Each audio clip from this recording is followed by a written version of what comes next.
When life hits hard, most people rush to unload their problems on anyone willing to listen. But here's the truth: the world doesn't reward complaining, it rewards strength, resilience, and results. In this talk, we're going to flip the script.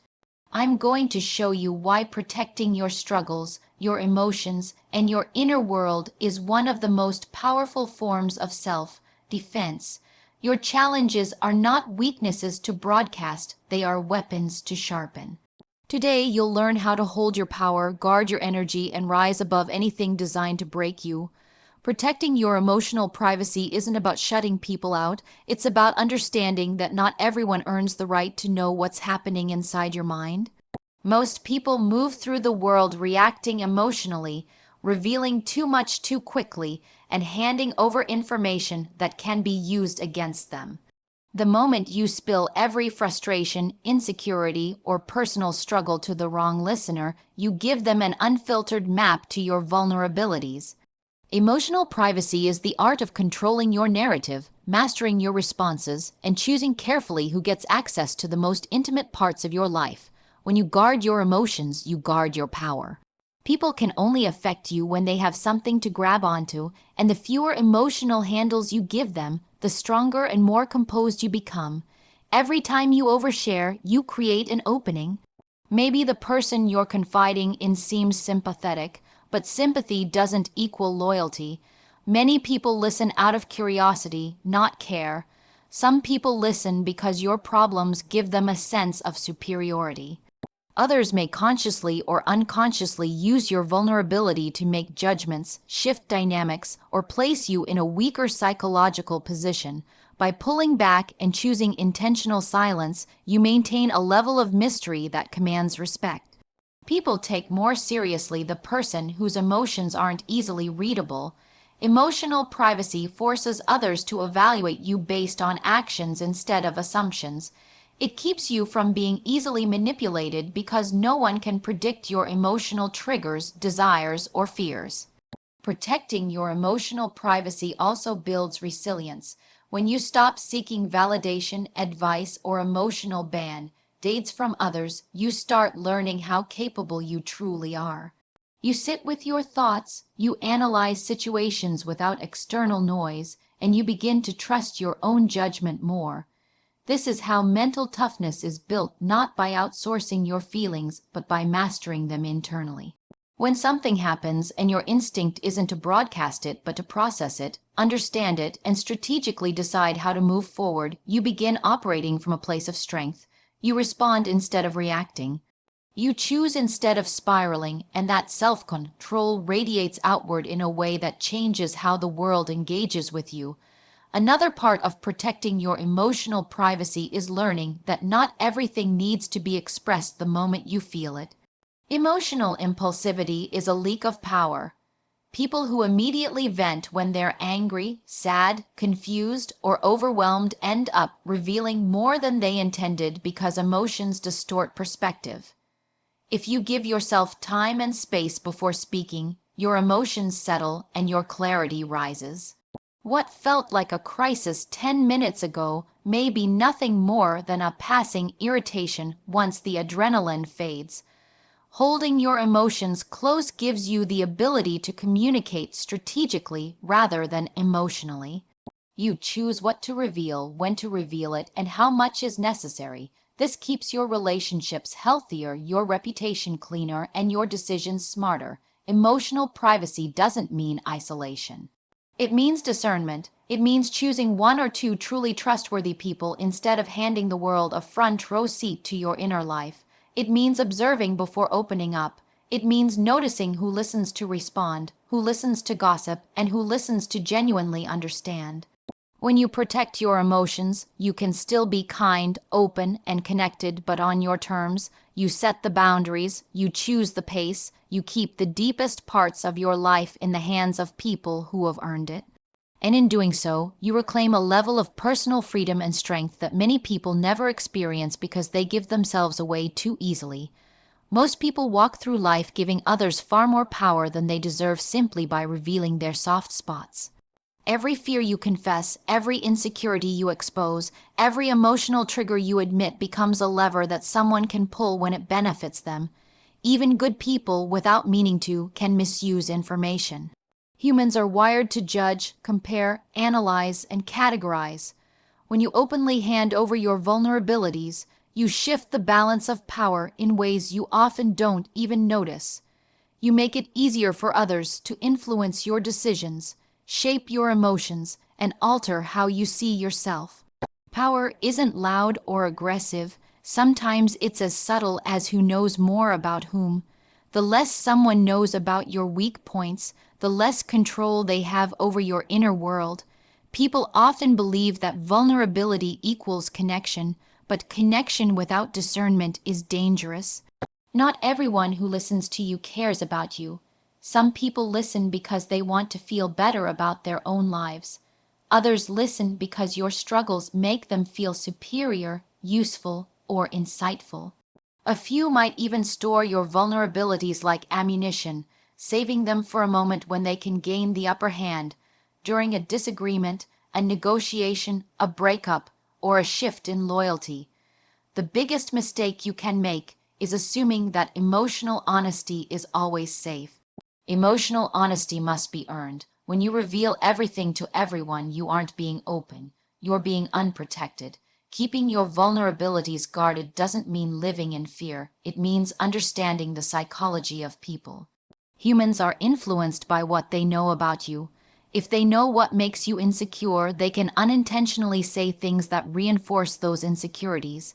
If they know what upsets you, they may poke at it when they're frustrated with you. If they know what scares you, they may use that fear to push you into choices that are more convenient for them than beneficial for you. Even someone who loves you can accidentally weaponize your vulnerabilities during moments of conflict. That's why emotional discipline matters. It's not about distrust. It's about not giving people access to parts of you that you haven't even fully strengthened yet. Another part of protecting your vulnerabilities is understanding that the world will always treat you based on what you broadcast. If you constantly talk about your weaknesses, people will interact with you as though you are defined by them. If you constantly confess your doubts, others will begin to doubt you too. When you continuously express your fears, people may start treating you delicately, cautiously, or dismissively because they believe you can't handle pressure. The more you reveal, the more you shape a version of yourself that may not reflect your true strength. Real empowerment comes from mastering your vulnerabilities privately, not performing them publicly. When you stop handing people power over your weaknesses, you naturally begin building inner strength. You rely less on external validation and more on internal clarity. You learn to navigate your fears without outsourcing them. You handle conflicts without spiraling into emotional exposure. You develop emotional armor, not coldness, not detachment, but a grounded understanding of yourself that no one can easily shake. This creates a kind of quiet confidence that people can feel.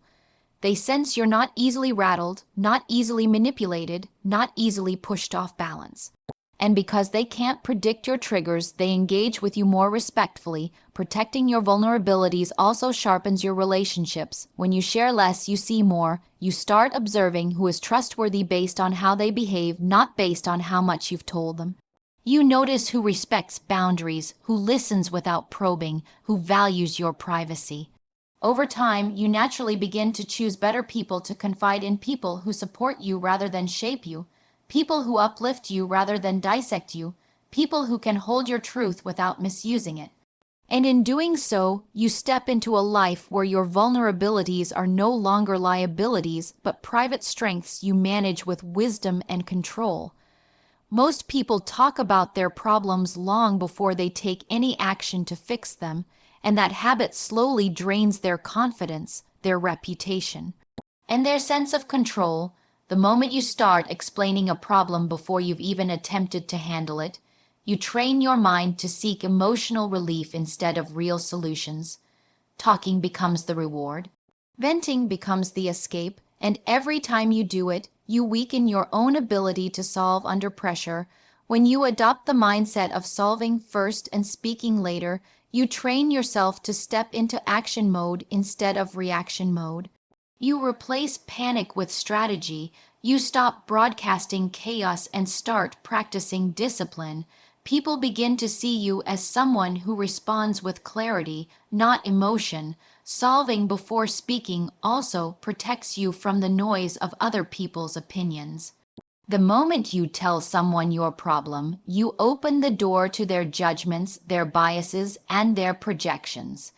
They don't see the full picture, they see it through their own lens. And those opinions can easily confuse your thinking, shift your priorities, or pull you away from what's actually best for you. When you work through your challenges privately first, you think more clearly. You analyze without interference, you act without outside pressure. Solving before speaking gives you the gift of your own mind, uncontaminated, uninterrupted, and unshaped by the expectations of others. There is also tremendous psychological strength in being someone who handles issues quietly. When you don't immediately announce what's wrong, you keep control over the narrative. No one sees you overwhelmed. No one watches you spiral. No one witnesses your uncertainty. Instead, they see the finished product, a decision made, a solution implemented, a problem handled. And people respect that because it signals emotional maturity. It shows that you're not seeking attention, you're seeking resolution.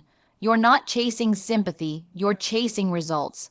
The world pays attention to people who stay composed under pressure, and nothing builds that reputation faster than learning to solve in silence.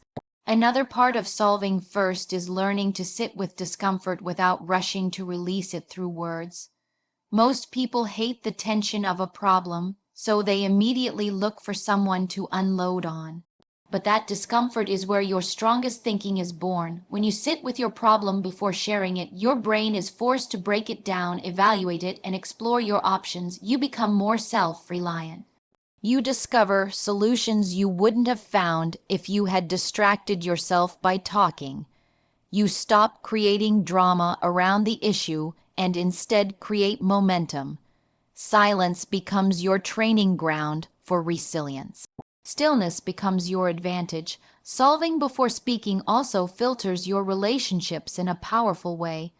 When you're not constantly sharing every challenge, you start to see who values you for your strength rather than your struggles. People get used to the version of you that is composed, resourceful, and put together. They come to respect your boundaries because you show them that you are not someone who falls apart publicly. You create an environment where people engage with the best of you instead of the most chaotic parts of you. And when you finally do choose to speak, your words carry weight because people know you're not talking out of impulse or emotion. You're speaking from a place of clarity and intention. The truth is, you don't need an audience to figure out your life. You don't need permission to act, and you don't need applause to decide. When you adopt this mindset, you become someone who handles storms quietly and emerges stronger without asking for recognition. You learn to value your own judgment. You train yourself to think like a problem solver instead of a storyteller. And the more you practice solving first, the more powerful, confident, and unshakable you become because your strength isn't something you talk about, it's something you live through your actions. Your energy is one of the most valuable resources you possess, yet most people treat it like it's unlimited, freely giving it away to anyone who demands attention, validation, or emotional labor. When you start looking at your energy the way elite performers, protectors, and leaders do, everything changes. You stop letting people drain you with their chaos, their complaints, and their constant need for reassurance. You stop allowing every situation to pull an emotional response out of you. You realize that energy isn't just about how you feel. It's about how you think, how you decide, how you perform, how you react under pressure. Guarding it isn't selfish, it's strategic. It's the foundation of emotional strength, mental clarity, and personal power.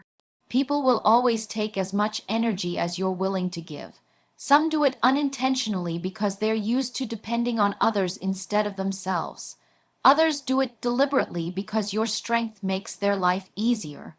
And then there are people who drain energy without giving anything back. People who live in constant crisis, people who feed off attention, people who rely on drama to feel relevant. When you treat your energy as a strategic asset, you stop being available to everyone. You start choosing where you invest. You give energy only to places where it grows rather than evaporates. You become selective instead of reactive, and that shift alone elevates your entire life. Guarding your energy also means recognizing that not every situation deserves a reaction. The moment you react emotionally to every irritation, criticism, or disrespect, you waste energy that could be used to build something meaningful. Most conflicts aren't worth engaging. Most opinions don't require your defense. Most negativity doesn't deserve your attention at all. When you train yourself to pause, to observe, to think before responding, you protect your energy from unnecessary depletion. You start moving through the world with calmness instead of volatility. You create distance between stimulus and response, and that distance is where your power lies. Another part of protecting your energy is understanding who affects your emotional state and why. Some people make you feel stronger, more focused, more capable. Others leave you drained, anxious, or mentally scattered even after a short interaction. Pay attention to that. Your nervous system knows before your mind does. Guarding your energy means limiting your exposure to people who constantly take without giving, who complain without changing, who criticize without contributing, who depend on you to manage their feelings while ignoring your own. When you establish those boundaries, you're not being cold, you're being responsible. You are managing your energy like the limited, high-value resource it is. Your energy also dictates the quality of your decisions. When you're depleted, you think impulsively, emotionally, or fearfully. You settle for less, you tolerate more, and you react rather than lead. But when your energy is protected, when your mind is clear, your emotions are stable, and your boundaries are firm, you make decisions from a place of strength. You see options you didn't notice before. You create solutions instead of problems. You operate with intention instead of exhaustion. Protecting your energy isn't about avoiding life, it's about showing up to life with your full capability intact. Guarding your energy means you stop allowing other people's emergencies to become your responsibilities. You stop giving immediate access to anyone who demands it. You stop explaining yourself to people who aren't invested in your growth. You choose peace over drama, clarity over chaos, focus over distraction. You learn to say no without guilt, step back without fear, and prioritize yourself without apology. Because the truth is, the world will benefit far more from the strongest version of you than from the drained version you become when you give everything away too freely.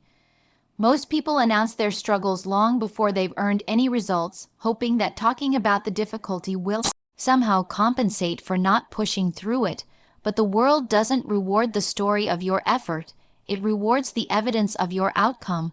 When you let your results speak for you, you shift from seeking sympathy to commanding respect. There is a different level of power carried by someone who shows what they've achieved instead of explaining what they're going through. People stop seeing you as someone who tries and start seeing you as someone who delivers. This mindset is about discipline, not showmanship, strength, not storytelling. Your results become your voice, your credibility, and your armor. When you constantly share your struggles, you unintentionally train people to associate you with obstacles rather than execution. They begin to expect hardship from you, not solutions. They begin to see you as someone who is always fighting but rarely winning. But when you stay silent about the difficulty and reveal only the finished product, you send a message that speaks louder than any emotional explanation ever could. You are someone who follows through. You are someone who carries weight without broadcasting it. You are someone whose actions outpace their emotions. That kind of presence shifts how the world engages with you. People trust you more. They believe in your competence. They depend on you because you've shown that you can handle pressure on your own. Letting your results speak also builds internal confidence in a way that validation never can. When you talk about your struggles, you get temporary relief. Someone nods, someone comforts you, someone gives advice. But when you stay focused on solving, you experience the satisfaction that comes from relying on your own mind and your own resilience. You start recognizing your capability through evidence, not emotion. You look at what you completed and say, I did that. You create a track record of strength that no one can argue with because it's rooted in fact, not feeling. Every result you produce becomes a reminder of what you can handle, and that self-belief becomes your fuel. There is also a strategic advantage to keeping your struggles private. When you don't advertise what's hard for you, no one can judge your process, no one can interrupt your momentum with doubts, no one can interfere with your decision-making by offering unhelpful opinions. You protect the integrity of your mission by keeping the noise out. You reduce pressure because you're not performing or explaining your journey publicly. You give yourself the freedom to fail, adjust, and try again without an audience. And when you finally reveal the outcome, it speaks for itself. People don't see the struggle, they see the success. That contrast creates impact. Letting your results speak doesn't mean pretending life is easy. It means refusing to turn struggle into your identity. Everyone experiences difficulty. What sets strong people apart is that they don't turn every challenge into a story for others to hear. They don't need applause for trying. They don't need sympathy for stumbling. They don't need recognition for enduring. They keep moving until there is something real to show. Their silence is not weakness, it is focus. Their lack of explanation is not secrecy, it is strategy. Their restraint is not pride, it is mental discipline. When you adopt this mentality, you become someone who surprises people with what you accomplish. You become someone who doesn't need to convince others of your capability because your results handle that for you. You communicate through action, not emotion. You build a reputation that can't be inflated or faked because it's built on consistency and proof, and people listen, not because you ask them to, but because your results demand their attention without you saying a word.